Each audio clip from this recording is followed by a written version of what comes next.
the last few videos, we learned that a passionless state is the natural state of consciousness. Although we experience different types of pleasures and satisfactions under the influence of our passions or emotions, does being passionless help us achieve bliss? Let's find out. Most of us derive pleasure and well-being from the following aspects of our lives. 1. Physical well-being. 2. Worldly or material achievement. 3. Fulfillment of the senses and desires. 4. Affection, recognition, and respect from others. Let's discuss them here one by one. We desire physical well-being, including vitality, comfort, looks, longevity, and the absence of pain to fulfill different priorities in our lives. But can we always guarantee it? By associating happiness exclusively with physical well-being, we are putting our emotional health at risk in a few different ways. First, we develop an intense attachment to the body, consciously or subconsciously. We constantly worry and work hard to avoid falling sick or becoming weak. Second, by equating our happiness with physical well-being, we are setting ourselves up for potentially stressful experiences in the future. We may be able to control factors related to diet, sleep, lifestyle, and ethical behavior, but we cannot control factors such as aging, environmental factors, or genetic makeup. The next thing we seek is a sense of worldly achievement, generally associated with wealth and societal stature from career progression and winning competitions. Having a career is necessary to sustain ourselves, but is our happiness contingent upon those achievements? First, for example, would you not feel unhappy if you were neither promoted nor awarded an annual bonus due to the company's poor financial status despite your exceptional performance? Second, our desires for these achievements are never-ending. After successfully achieving one goal, we instantly set our sights for the next. We convince ourselves that we would feel happy once we successfully achieve that new goal. This pattern continues endlessly.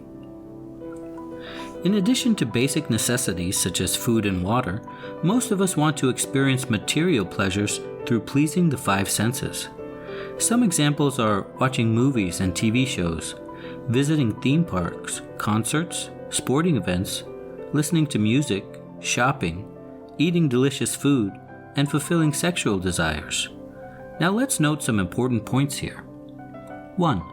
The process of attaining sensory objects lacks a sense of happiness. We do not enjoy something until we obtain the object and indulge with it. 2. Even after fulfilling these desires, the pleasure is momentary and can be easily interrupted. How long can you binge-watch TV or movies and stay entertained? Would you be able to maintain happiness if you received unpleasant news while watching it? 3. This sense of happiness is dependent on both optimal functioning of our senses and the availability of pleasurable objects. If either are missing, are we not setting ourselves up for potentially unpleasant and stressful situations due to our dependence on material pleasure? We also seek affection, recognition, and respect from others for our achievements or for fulfilling our responsibilities. Relationships based on such affection, respect, honesty, and mutual trust are the basis of a healthy social life. So, while it is important for us to uphold these values, we cannot let our happiness depend on other people or relationships if we want to always remain happy as well as stress-free. True happiness is always worry-free, continuous, and independent. Our review of each of the four aspects shows us that they all act as a constant source of worry and stress. They are not continuous, and they are all dependent on other people or things. Though they might appear to offer a sense of materialistic happiness, none of these are the ways to achieve true happiness. All these things give us only physical comforts or sensations, and not the happiness itself, because the matter substance doesn't possess any attribute such as happiness. It is due to our own perceptions and belief towards them that makes us feel happy or unhappy about them. This is why the idea of sensory pleasure is extremely subjective and varies from one person to another. Now, let's try to understand the nature of intrinsic happiness that comes from within. According to Jain philosophy, happiness, or sukh, is an attribute of consciousness. The happiness attribute also has natural or independent and unnatural or dependent states. All modes of material pleasures or displeasures are considered unnatural states. Non-sensory bliss, known as atindriya anand, experienced in a passionless state, is the natural state of the happiness attribute.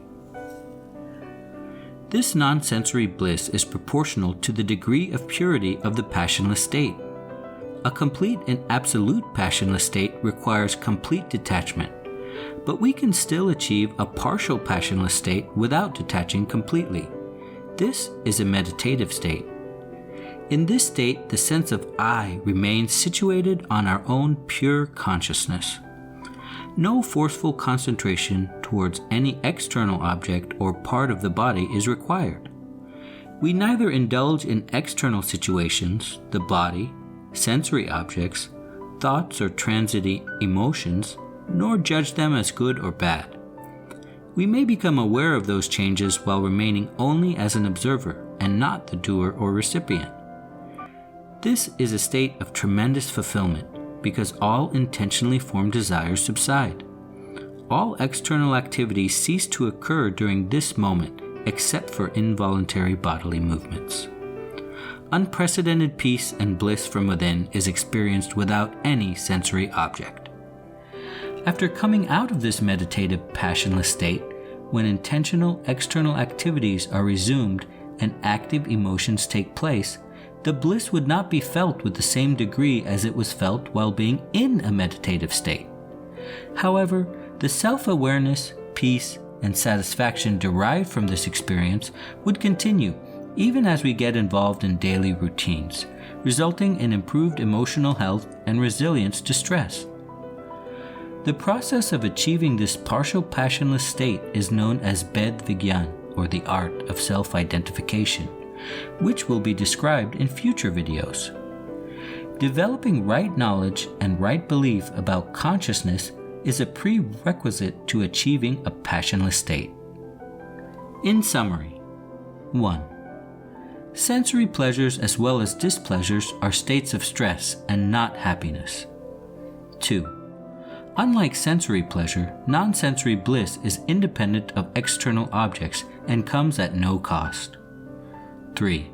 The experience of non-sensory bliss is felt uninterrupted if we maintain awareness and belief of ourselves as pure consciousness and remain focused on it. 4. The passionless state is devoid of any desires, attachment, resentment, fears, boredom, and potentially stressful situations. Acharya Kunkun described the states of sensory pleasure and non-sensory bliss in his famous treatise Brahvachansar in the 1st century CE, based on Tirthankar Mahavir's teachings. Having learned natural and unnatural states of consciousness, we finally have the necessary concepts to define and identify stress. So, we will introduce an objective and comprehensive definition of stress in the next video. If you enjoyed this video, don't forget to like, comment, and subscribe.